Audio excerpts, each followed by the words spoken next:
बहुत सारे लोग ये सवाल पूछते हैं कि प्रोटीन की कमी को कैसे पूरी करें। अब देखिए, अगर आप इंटरनेट पे प्रोटीन रिच फूड ऐसे सर्च करते हैं तो आपको इसमें non veg, eggs, milk products, nuts, seeds, pulses, इस तरह से बहुत लंबी लिस्ट मिल जाएगी। आज का वीडियो बनाने का उद्देश्य ये है कि इन सभी चीज़ों को आप सही तरह से यूज़ कर सके, अपनी प्रकृति के अनुसार, ऋतु के अनुसार, आपको जो तकलीफ है उसके अनुसार और आपकी पाचन शक्ति के अनुसार आप इनका प्रयोग करें, ताकि आपको इन सभी का बहुत अच्छे से फायदा मिल सके। साथ ही हम ये भी देखेंगे कि आयुर्वेद का इन सभी के बारे में क्या दृष्टिकोण है, आयुर्वेद के संहिताओं में क्या बताया हुआ है।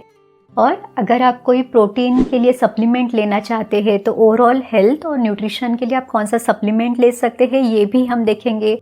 प्रोटीन के शरीर के लिए फ़ायदे क्या है, इसका क्या इम्पोर्टेंस है, वो भी इस वीडियो में जानेंगे। तो चलिए पूरी जानकारी के लिए ये इंटरेस्टिंग वीडियो शुरू करते हैं। नमस्ते, मैं हूँ डॉक्टर रूपाली जैन और आयुर्वेद फॉर एवरीवन में आपका स्वागत है। आयुर्वेद में carbohydrates, proteins, fats, vitamins, minerals इस तरह का क्लासिफिकेशन नहीं है, लेकिन षड रसात्मक आहार यानी 6 स्वादों का सेवन, यहाँ तक कि जो आहार्य द्रव्य है इन सभी के गुणधर्म, इनकी तासीर, शरीर के वात पित्त कफ इन दोषों पर इसका असर, सप्त धातुओं पर इसका असर, इसके बारे में विस्तृत वर्णन आयुर्वेद की संहिताओं में दिया हुआ है। हमारा जो पारंपरिक भारतीय खान पान है ये बहुत ही बैलेंस मील है, जो शरीर की डेली रिक्वायरमेंट को बहुत अच्छे से पूरी करता है। लेकिन बदलती जीवन शैली, खान पान की आदतें, इसमें बहुत तेजी से बदलाव हो रहे हैं। साथ ही जो डाइजेशन रिलेटेड प्रॉब्लम्स है ये शरीर में न्यूट्रिशनल डेफिशिएंसी का सबसे बड़ा कारण है। अब जो प्रोटीन है इसका क्या इंपॉर्टेंस है, तो प्रोटीन शरीर में बोन्स, मसल्स, कार्टिलेज इनकी ग्रोथ के लिए, शरीर में जो डे टू डे बेसिस पे डीजनरेशन होता है या डैमेज होता है या किसी इंजुरी के बाद जो डैमेज होता है उसको रिपेयर करने के लिए, यहाँ तक कि एंजाइम्स, हार्मोन्स, अच्छी इम्यूनिटी के लिए बहुत ज़रूरी है। तो चलिए देखते हैं कि जो प्रोटीन रिच फूड है उसका सेवन आपने सही तरह से कैसे करना है। कुछ लोग प्रोटीन के लिए बादाम, अखरोट, पिस्ता इनका सेवन पूरा साल भर करते हैं। अब देखिए, आयुर्वेद के अनुसार जो हेमंत और शिशिर ऋतु है यानी जो विंटर का समय है, ये नट्स, ड्राई फ्रूट्स खाने के लिए बहुत अच्छा समय है, क्योंकि इस समय पे डाइजेशन स्ट्रांग है। धातुओं को बढ़ाने के लिए, शरीर को स्ट्रेंथ देने के लिए आपने इसका सेवन ज़रूर करना है। फिर चाहे तो इनको सोख करके या लड्डू बना के आप इनका सेवन ज़रूर करें। यहाँ तक कि जिन लोगों की फिजिकल एक्टिविटी बहुत ज़्यादा है, व्यायाम अच्छे से करते हैं, डाइजेशन स्ट्रांग है, वो बाकी ऋतु में भी इसका सेवन ज़रूर करें। लेकिन जिनका डाइजेशन कमज़ोर है, अच्छे से इसे पचा नहीं सकते, तो इन्होंने इसे खाना अवॉइड करना है। यहाँ तक कि जो बादाम, अखरोट वगैरह है इनकी तासीर गर्म है, तो आपने थोड़ी सी सावधानी जरूर लेनी है। मूंगफली का प्रयोग भी आप आराम से कर सकते हैं, सिर्फ इसे बहुत ज्यादा क्वांटिटी में ना ले, तो थोड़ी सी मूंगफली को हल्का रोस्ट करके आप गुड़ के साथ ले, या तो फिर इसका लड्डू बना के या चिक्की बना के भी आप इसे प्रयोग कर सकते हैं। अब हम सीड्स के बारे में जानेंगे। तो देखिए, सीड्स के प्रोटीन के अलावा भी बहुत सारे फायदे हैं, तो इसको एक साथ लेने की जगह पे अलग अलग आप लेना प्रिफर करें, क्योंकि हर एक अपने आप में विशेष है। जैसे हम तिल का सेवन करते हैं तो तिल को आयुर्वेद में वात शमन में सर्वश्रेष्ठ बताया हुआ है। तिल का तेल आयुर्वेद में फर्स्ट प्रायोरिटी के रूप में वात की चिकित्सा में प्रयोग किया जाता है। तो जो तिल है इसको हल्का सा भून के आप प्रयोग करें, इसकी चटनी या फिर तिल गुड़ का लड्डू आप खा सकते हैं, तिल का तेल आप सेवन कर सकते हैं। अगर आप इस तरह से सीड्स ले रहे हैं तो उसमें भी उसकी जो क्वांटिटी है वो आपने कम लेनी है, बहुत एक्सेसिव क्वांटिटी में आपने इसे नहीं खाना है। अब जो तिल की तासीर है वो गर्म है, तो आपको पित्त की कोई समस्या है तो खास करके आपने सावधानी ज़रूर लेनी है। जो अलसी के बीज है उसको भी भून के उसकी चटनी बना के, ट्रेडिशनली इन चटनियों को आप आपके खान पान में रख सकते हैं। यहाँ तक कि जो पम्पकिन सीड्स है उसका आप आपके मुखवास में सेवन करें, तो इस तरह से आपको स्वाद भी आएगा और उसके पूरे फायदे भी मिलेंगे। काफ़ी बार खान पान का पूरा ध्यान रखने के बाद भी प्रोटीन की डेली रिक्वायरमेंट को पूरी करना थोड़ा सा मुश्किल होता है, फिर वीकनेस, लिथार्जिक फील होता है। और सिर्फ जिम जाने वाले लोग या बॉडी बिल्डर्स को ही प्रोटीन की ज़रूरत है, तो ये धारणा भी गलत है।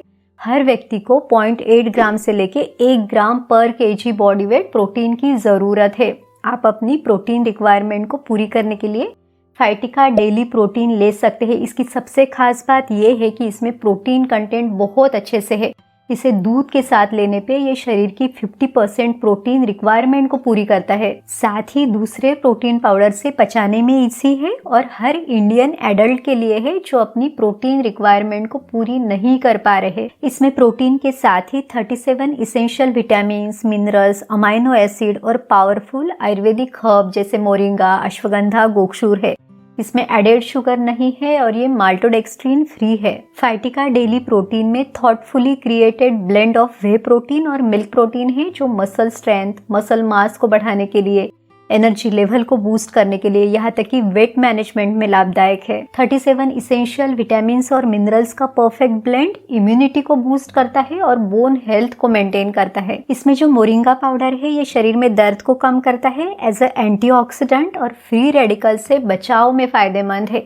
जो गोक्षूर है ये मसल हेल्थ को इम्प्रूव करता है, साथ ही में मसल रिकवरी में भी सहायक है। और जो अश्वगंधा है ये मसल मास, मसल स्ट्रेंथ को बढ़ाता है और स्ट्रेस को कम करता है। फाइटिका डेली प्रोटीन को कैसे यूज करें तो एक स्कूप दिन में 2 बार 200 ml दूध के साथ मिला के ले। दूध के साथ लेने पे आपको इसके बेस्ट रिजल्ट मिलेंगे। अगर आपको दूध पसंद नहीं है तो पानी के साथ भी ले सकते हैं। जो प्रेग्नेंट वुमन और लैक्टेटिंग मदर्स है वो इसे लेने के पहले अपने डॉक्टर को कंसल्ट जरूर करें। अगर आप फाइटिका डेली प्रोटीन के बारे में और जानकारी लेना चाहते हैं या इसे परचेस करना चाहते हैं तो इसकी लिंक डिस्क्रिप्शन बॉक्स में है, आप चेक कर सकते हैं। दालें शाकाहारी लोगों के लिए प्रोटीन का बहुत अच्छा स्रोत है। तो जैसे मूंग, मसूर, उड़द, कुल्थी की दाल, चना, छोले, ये सभी का प्रयोग आप जरूर करें। इन सभी का सेवन बहुत अच्छा है। आयुर्वेद में जो मूंग की दाल है ये सबसे अच्छी, सबसे पथ्यकर बताई हुई है। उसमें भी जो हरे मूंग है इसको सर्वश्रेष्ठ कहा हुआ है।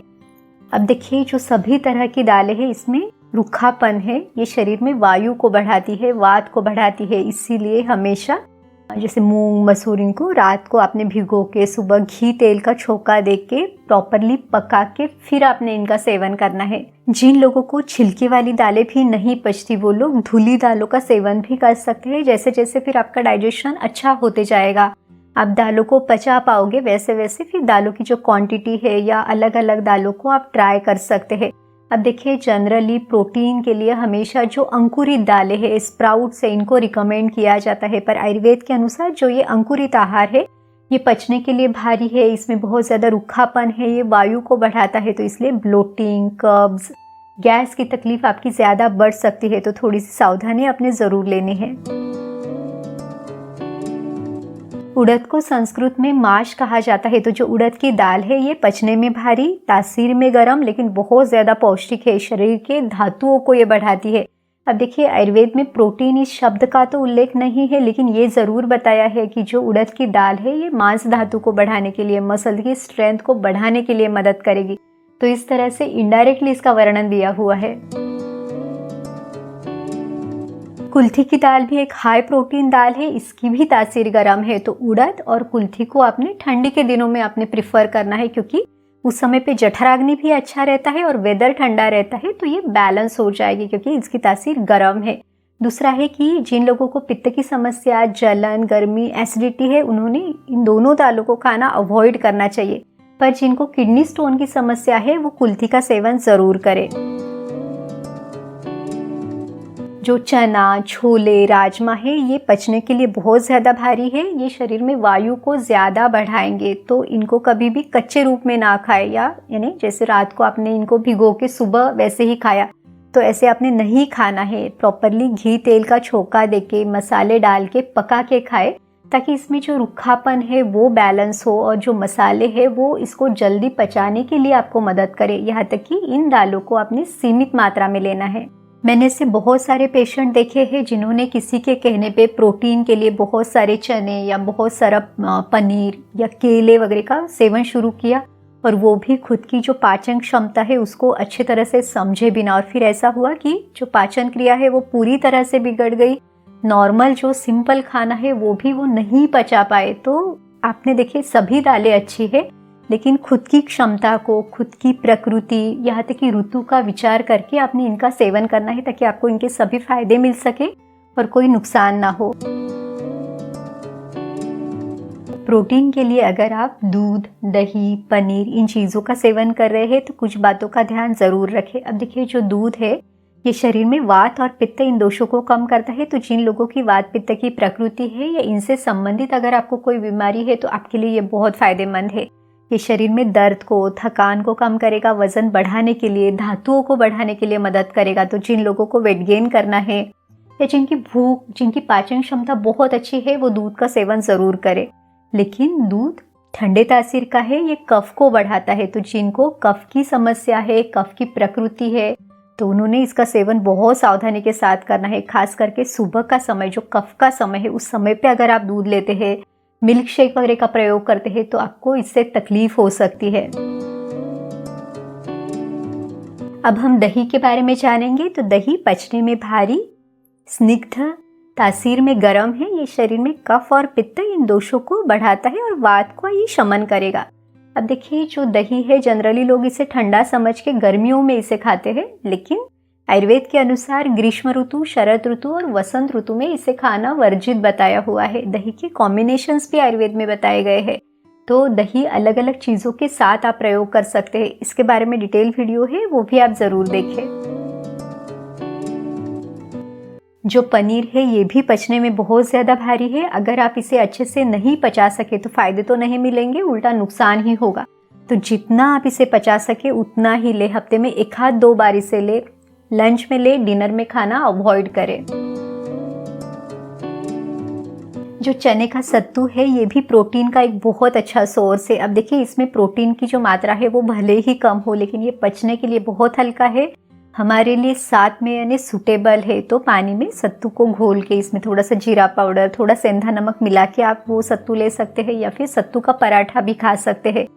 अब देखिए, कुछ लोग कहते हैं कि इसमें प्रोटीन कम है, लेकिन हर एक फूड अपने आप में विशेष है। तो सिर्फ जो प्रोटीन का उसमें जो मात्रा है उसको कैलकुलेट करने की जगह अलग अलग फूड का आप सेवन करें, ताकि हर एक की विशेषता है, हर एक के फायदे हैं, वो आपको मिल सके। नॉनवेज में प्रोटीन कंटेंट बहुत ज़्यादा है, लेकिन कुछ और बातों का ध्यान रखना भी ज़रूरी है। सबसे पहले कि जो नॉनवेज है ये पचने में बहुत ज़्यादा भारी है।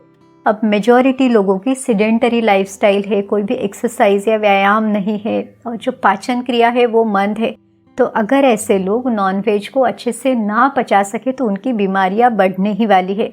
इसके साथ ही मेजॉरिटी लोगों को स्ट्रेस, एंग्जाइटी, इंसोम्निया इस तरह की समस्या है। तो जब आप नॉनवेज का सेवन करते हैं तो शरीर में रज और तम, ये मानसिक दोष बढ़ेंगे और आपकी तकलीफ भी इससे बढ़ सकती है। जिनका मांस आपने खाया है उन पशुओं को अगर कोई बीमारी है, स्किन डिसीजेस है, तो उसका असर आप पे भी हो सकता है। तो नॉनवेज का सेवन करते समय इन बातों का ध्यान जरूर रखें। कुछ लोग सिर्फ प्रोटीन युक्त आहार का सेवन करना प्रिफर करते हैं। अब देखिए, अगर कोई पूरा खाना स्किप करके सिर्फ दाल उसमें से पी रहा है तो ये सही नहीं है। जब आप चावल, उसके ऊपर दाल, थोड़ा सा घी, नींबू वगैरह मिला के लेते हैं तो ये बहुत बैलेंस मील है, जिसमें कार्बोहाइड्रेट, प्रोटीन, फैट ये सभी है। और सबसे खास बात, ये हमारे शरीर के लिए पचाना बहुत ईजी हो जाता है। ये हमारा एक ट्रेडिशनल मील है। इस तरह से आज के वीडियो में हमने देखा कि प्रोटीन रिच जो फूड है उसका सही तरह से सेवन आप कैसे करें, और इसके साथ ही जो आयुर्वेद की दिनचर्या, ऋतुचर्या है वो भी आप ज़रूर फॉलो करें, ताकि आपको और अच्छे रिजल्ट मिल सके। उम्मीद है ये वीडियो आपकी मदद ज़रूर करेगा। अगर आपको ये वीडियो अच्छा लगा तो इसे अपने दोस्तों और रिश्तेदारों के साथ ज़रूर शेयर कीजिए, ताकि उनको भी ये आयुर्वेद का ज्ञान पता चले। तो चलिए फिर मिलते हैं अगले वीडियो में। आयुर्वेद को अपनाइए, स्वस्थ रहिए। नमस्ते।